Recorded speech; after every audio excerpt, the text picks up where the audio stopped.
Bienvenidos chicos a la séptima clase de botánica taxonómica. Hoy estaremos abarcando lo que son los caracteres citológicos y citogenéticos, o sea, lo que determina cuáles son las estructuras morfológicas o dentro de esas estructuras cómo es su anatomía, cuál es su fisiología, cuál es su función de estas plantas y qué es las características que tienen propia de unas que las diferencian de otras. Primeramente, dentro de lo que es lo básico de la taxonomía, que no solo engloba lo que son las plantas, sino también seres humanos y animales, tenemos como conceptos básicos que el término morfológico hace referencia a la forma o apariencia que poseen los organismos. Ejemplo, en los animales, las alas. Animales como cuáles, las mariposas, los pájaros, las aves, etc. Caracteres fisiológicos, tienen en cuenta el funcionamiento del cuerpo de los seres vivos. Ejemplo, respirar. Respirar que lo hacen los seres humanos, los animales y las plantas. Y por medio de esa respiración, ellas nos desprenden oxígeno, que es lo que nos permite a nosotros tener, obviamente, una buena respiración y oxigenado el organismo. Los caracteres citológicos, que hacen referencia a la estructura y el funcionamiento de las células que componen a los seres vivos. Por ejemplo, las procariotas y las eucariotas. Procariotas que tienen un solo núcleo, eucariotas que tienen uno o más núcleos. Ecológico, como carácter ecológico tenemos que hacer referencia al tipo de hábitat en el que vive un organismo, las relaciones que tiene con los otros y la función que cumple en el ecosistema. Ejemplo, ecosistema acuático. Dentro de estos sistemas acuáticos podemos encontrar no solo animales, como lo son peces, como lo son moluscos, etcétera, sino también plantas que crecen en un ecosistema que es lechoso o con agua, por ejemplo los hongos o las algas, etcétera. Y los caracteres moleculares que tienen en cuenta las características genéticas del ADN que se transmite de generación en generación. Pero esto es muy característico en algunas especies, como por ejemplo en nuestra rama ahorita, que son las plantas, que puede saltarse el ADN de una generación y no estar en la siguiente, sino en la que le sigue. O sea, saltarse de una generación a la otra y no siguiendo este mismo orden que está descrito en la lámina. El carácter citogenético es parte de la genética que estudia los cromosomas y las enfermedades relacionadas causadas por un número o una estructura anormal de los mismos. Esto es un concepto general de lo que significa citogenética, pero en el campo vegetal comprende el estudio de la estructura, la función y el comportamiento de los cromosomas de las plantas. Esto incluye el análisis de bandeado G en cromosomas, lo que vamos a ver más adelante en las otras láminas, todo lo que son las técnicas de tinción y lo del bandeo del cromosoma, otras técnicas de bandeado citogenético y también la citogenética molecular del tipo de hibridación por fluorescencia in situ y la hibridación por genómica comparativa. Ahí tenemos lo que es la fluorescencia in situ, un pequeño ejemplo de lo que son agarrar una muestra de lo que es la planta y diferenciar las características de cada una.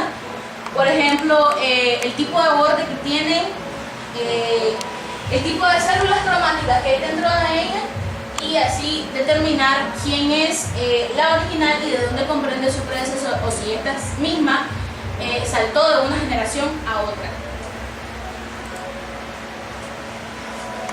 Tenemos el cariotipo, ahí podemos observar una de las imágenes en donde hay plantas de la misma familia pero que tienen un cariotipo distintivo o que, si bien es cierto, las distingue dentro de la misma familia.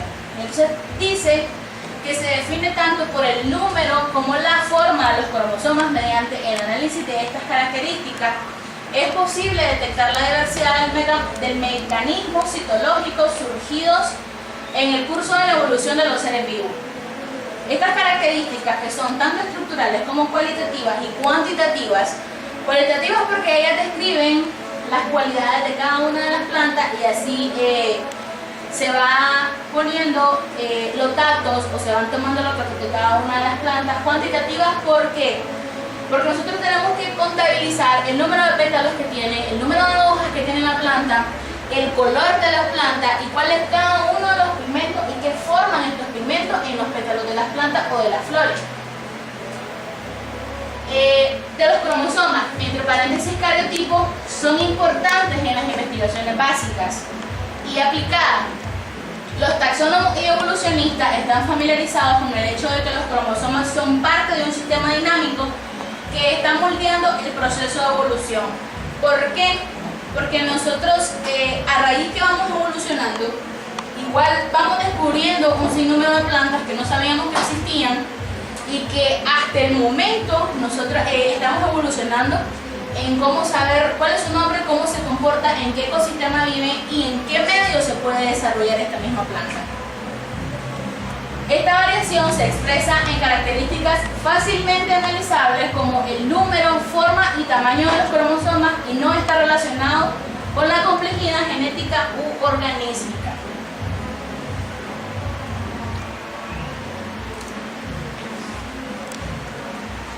Dentro de lo que es el análisis del cariotipo, tenemos que dentro de lo que engloba la definición de lo que es cariotipo, nosotros podemos abarcar lo que es la poliploidía, la diploidía y un carácter haploide. Dentro de lo que es la poliploidía, tenemos que es el aumento del número de conjuntos cromosómicos de una especie, de modo que cada cromosoma presente en el diploide original está duplicado de nuevo otra vez en el mismo diploide. La poliploidía es el mecanismo evolutivo muy frecuente en las plantas y más bien raro en los animales. ¿Por qué? Porque en la naturaleza, en los animales, básicamente podemos tener dentro del mismo reino varias especies. Pero estas especies, si nosotros las comparamos entre sí, ellas no tienen un cariotipo distinto, sino que sí hay distinción, pero hay parecido dentro de estos animales. Pero en las plantas no, en las plantas pueden tener el mismo nombre, pero hay una forma distinta, un ecosistema distinto y una forma de comportarse de estas mismas plantas que es distinta. En las plantas superiores se calcula que casi un tercio de ellas son de origen poliploide.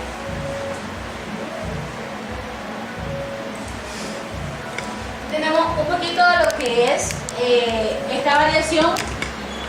Esta es lo que conocemos como la sandía. Allá tenemos una imagen donde te da, que te dice que esta parte es diploide, o sea, de que no hay multiplicación de lo que son las semillas, pero acá, en esta imagen donde tenemos una poliploidía o una planta tetraploide, tenemos 3 surcos de lo que son las semillas. En esta es un híbrido donde se cruzaron esta parte con aquella y nació esta sin ninguna semilla. Igual en lo que es una planta diploide, ahí tenemos las características propias, y allá de aquel lado es una planta poliploide o tetraploide que tiene a simple vista características iguales, pero si nosotros las analizamos, su estructura es distinta, el número de hojas es distinto y en la forma en que ellas tienen o el bandeo cromosómico dentro de ellas, las estructuras que tienen son diferentes. Esto de la especiación es que dice de que si una planta que es poliploide puede convertirse inmediatamente en una nueva especie si logra autofecundarse, o sea que no necesita de otra planta o de un factor, por ejemplo animal, para que ella pueda reproducirse o fecundar y producir hijos fértiles que forman una nueva población. Esto ha sucedido en lo que es el melón de agua o la sandía que conocemos comúnmente aquí. En esta planta la especie poliploide es cruzada con la original para producir los individuos que tengan más de un cariotipo estéril que producen este tipo de melones sin semilla, o sea, la sandía que viene sin semilla. Se ha encontrado que el 95% de las especies de helecho surgieron por poliploidía. El 70% de las plantas con flores son poliploides. ¿Por qué? Porque ellas sí tienen un cariotipo, pero está multiplicado, y y a la vez ellas pueden reproducirse. Puede haber de una planta flores de distintos colores, como por ejemplo las rosas, que estas rosas son poliploides, tienen el mismo cariotipo, son semejantes, pero sus pétalos son diferentes y el color también. Tenemos un poquito de lo que son las imágenes como cromosomas. Tenemos los organismos diploides, que estos se pueden cruzar o haber una hibridación, y tenemos que los azules son cromosomas maternos y los rojos son cromosomas paternos. Al haber una unión de estos mismos puede darnos una célula más diploide, que hay unión de los dos cromosomas, tanto femenino como masculino, o simplemente puede añadirse otro cromosoma y crear una planta que es tetraploide, o hacer una poliploidía, que está a raíz de todo este cruce del cariotipo puede dar una planta que sea estéril o que puede desarrollarse por sí sola.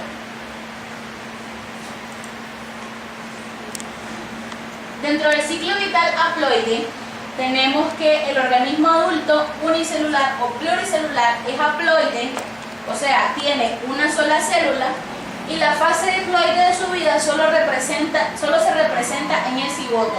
O sea que en el cigoto ya hay unión de dos células, cuáles, la materna y la paterna, el cual sufre inmediatamente meiosis, produciéndose 4 o más células haploides que darán origen al igual número de individuos.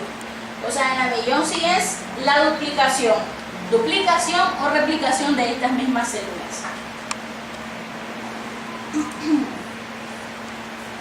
Los dobles haploides tienen 2 juegos de cromosomas idénticos a los del haploide y pueden formar ovocélulas o granos de polen viables. ¿Cuáles son esas ovocélulas? Los cigotos ya fecundados, o sea, el grano de polen que, por ejemplo, lo tomó una abeja de aquí, del tallo, o ya de la salida, los estomas, la tomó y ella fertilizó a otra planta que necesitaba ese pigmento de polen, y esta obviamente se va a desarrollar dando un nuevo huevo, cigoto o producto, y que este mismo va a ejercer o simplemente evolucionar dando una planta.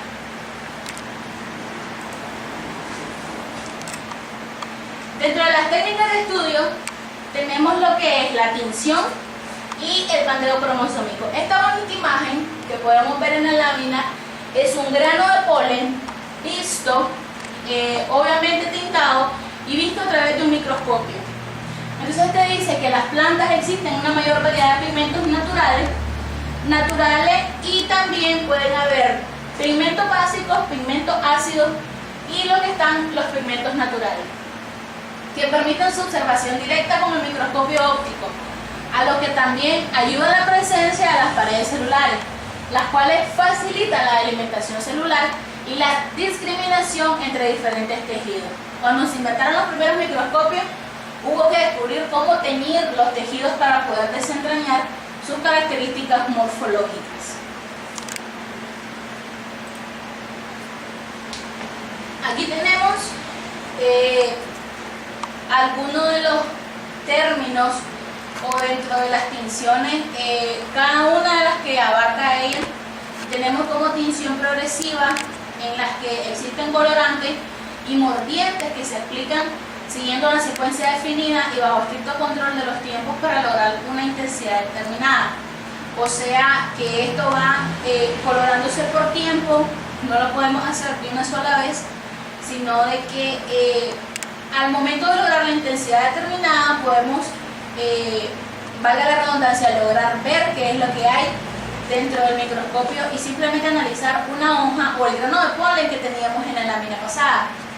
La tinción regresiva, primero se sobrecolorea y posteriormente se elimina el exceso de colorante por diferenciación, y la diferenciación, que es eliminar el exceso de colorante mediante agentes diferenciadores, como por ejemplo diluciones alcohólicas de ácido o alcalis, etanol, lo que es el alcohol, o la acetona. Dentro de lo que es el bandeo cromosómico tenemos todo este sinnúmero de letras que significan lo que es el bandeo, Y la primera, que es una tinción de quinacrina, y su característica es que banda fluorescente brillante. O sea que si yo quiero un bandeo cromosómico de la X circunferencia, que es la cola de caballo, entonces yo lo que hago primero, le aplico este tipo de tinción para ver a la orilla de ella banda fluorescente brillante. Y así seguimos con la G, que es la tinción de Glemsa, tras pretratamiento de cromosoma con tripsina, y que son las bandas G oscuras corresponden a las cubrillantes, o sea, la anterior. Después someto a mi misma planta a un bandeo R, que es este mismo método, igual que en los otros dos, pero con diferente líquido, donde me dice que hay naranja de acridina, GIMSA modificado. Entonces tenemos un patrón inverso al Q, o sea, al primero que se hizo, a la banda fluorescente brillante, y en la segunda, útil para definir los extremos de los cromosomas. Y así sucesivamente, como se mira en la lámina. Para poder realizar un bandeo cromosómico, yo tengo que seguir todos estos pasos.